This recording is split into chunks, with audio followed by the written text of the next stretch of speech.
عید میلاد النبی منانا، اس میں جشن کرنا، نبی صلی اللہ علیہ وسلم کی آمد پہ خوشی منانا، یہ اسلام میں کیسا ہے؟ پہلی بات تو یہ کہ 12 ربیع الاول نبی کا یوم ولادت ہے، اس پر کوئی صحیح روایت موجود نہیں ہے، اور اس کی وجہ یہی ہے کہ اللہ تعالیٰ نے اپنے نبی کی ولادت کے دن کو امت سے چھپا لیا ہے تاکہ اس میں خرافات نہ، کیونکہ پچھلی امتوں نے کیا نا اپنے انبیاء کی ولادتوں کے دن کے ساتھ۔ لیکن اگر فرض کر لیں، لوگ بحث کرتے ہیں نہیں جی فلاں نے لکھا ہے تو فلاں نے لکھا ہے، چلو مان لیا کہ 12 ربیع الاول نبی کا یوم ولادت ہے، تو ہمیں رسول اللہ صلی اللہ علیہ وسلم کی سیرت میں یوم ولادت پہ کیا کرنا ملتا ہے؟ صحیح حدیث ہے کہ نبی صلی اللہ علیہ وسلم پیر کے دن کا روزہ رکھتے تھے۔ صحابہ نے پوچھا کیوں؟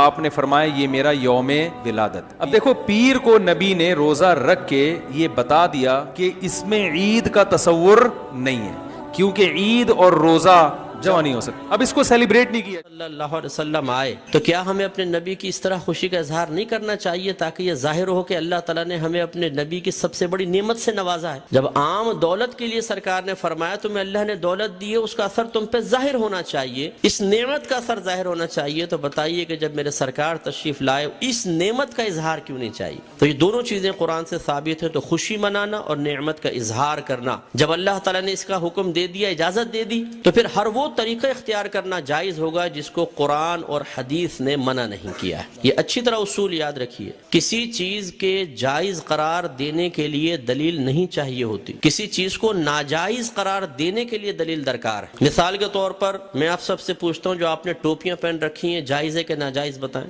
بولیں، لائیں، ثابت کریں قرآن و حدیث۔ حضرت ثابت کریں کہ ایسی ہری پٹی نیچے اور اوپر سفید ہو، قرآن حدیث سے ثابت کریں۔ کر سکتے ہیں آپ؟ تو آپ کہیں گے بھی قرآن و حدیث سے اگر میں ثابت نہیں کر سکتا، تم یہ بتاؤ کہ یہ جائز ہے ناجائز؟ اگر کہتے ہو ناجائز، تم ثابت کر دو، میں نہیں پہنوں گا۔ اس طرح آپ نے چشمے پہنے ہوئے ہیں، آپ اس وقت رات کے تقریباً 9:30 بجے یہاں بیٹھ کر بیان سن رہے ہیں، لائٹنگ ہوئی ہے، یہ پکی چھت کے نیچے آپ بیٹھے ہوئے ہیں، میں مائک پہ بیان کر رہا ہوں، آپ اس کو سن رہے ہیں اسپیکر کے ذریعے، تو کیا یہ سب قرآن و حدیث سے ثابت ہے؟ یقینی سی بات ہے کہ نہیں۔ لیکن کیا یہ منع ہے؟ جب منع نہیں ہے تو پھر جائز ہے۔ یہ پہلا اصول یاد رکھیے گا۔ تو اگر کوئی آپ سے کہتا ہے کہ میلاد مصطفیٰ جائز ہے، آپ کہیں بالکل جائز ہے۔ وہ کہے قرآن و حدیث سے ثابت کرو، آپ کہیں کہ چلو میں بعد میں بولتا ہوں، پہلے تم یہ بتاؤ کہ ناجائز ہے کہ یس، تو تم ثابت کرو۔ کوئی ایک آیت لا کر ایسی بتائیں، کوئی حدیث جس میں اللہ یا رسول نے فرمایا ہو کہ میلاد مصطفیٰ نہ مناؤ، اور جب اللہ تعالیٰ اس کے رسول منع نہ کر رہے ہوں تو پھر آپ اور میں کون ہوتے ہیں منع کرنے والے؟ بعض کہتے ہیں کہ جی سرکار نے ایسا نہیں کیا، صحابہ کرام نے نہیں کیا، نہ اس کا حکم دیا۔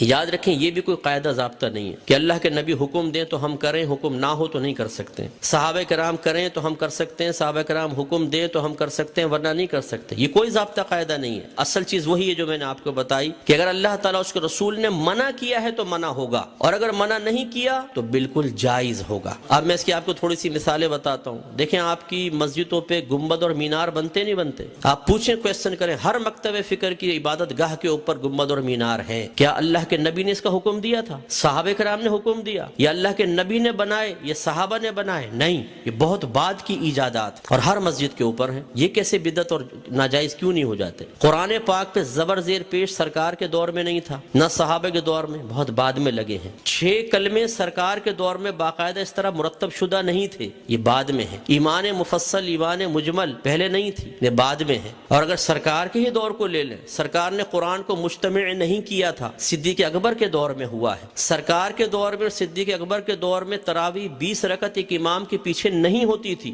عمر فاروق رضی اللہ تعالیٰ عنہ نے کی ہے۔ اور ان پہلے 3 ادوار میں جمعے کی صرف ایک اذان ہوتی تھی جو اذان ثانی کہلاتی ہے۔ پہلی اذان حضرت عثمان غنی رضی اللہ تعالیٰ عنہ نے ایجاد فرمائی ہے۔ یہ ایک بازار تھا، وہاں پر ایک مقام زورہ تھا۔ جب مدینے میں وسعت پیدا ہوئی، اذان ہوتی تھی، دور تک آواز نہ پہنچ پاتی تھی، لوگوں تک اعلان نہ پہنچ پاتا تو آنے میں دیر ہو جاتی تھی، تو پھر آپ نے فرمایا کہ ہم ایک اذان اور شروع کریں گے جو اصل اذان سے، جو دوسری اذان ہے اس سے آدھے پونے گھنٹے پہلے بازار کے پاس ہوگی تاکہ لوگ ہوشیار ہو جائیں اور جمعے کی تیاری کر سکیں۔ ہر مکتبہ فکر جو جمعہ پڑھتا ہے وہ پہلی اور دوسری دونوں اذانیں دیتا ہے۔ وہاں یہ کویسچن کیوں نہیں پیدا ہوتا کہ جب اللہ کے نبی نے نہیں کیا تو پھر حضرت عثمان غنی نے کیسے کر لیا؟ اس کا مطلب ہے جب ضرورت پیش آتی ہے تو یہ اللہ کے نبی کی تعلیم ہے، خود صحابہ کرام نے ہمیں تعلیم دی ہے کہ آپ کسی بھی ایسی چیز کو شروع کر سکتے ہیں کہ جس کو اللہ تعالیٰ اس کے رسول نے منع نہیں کیا ہے۔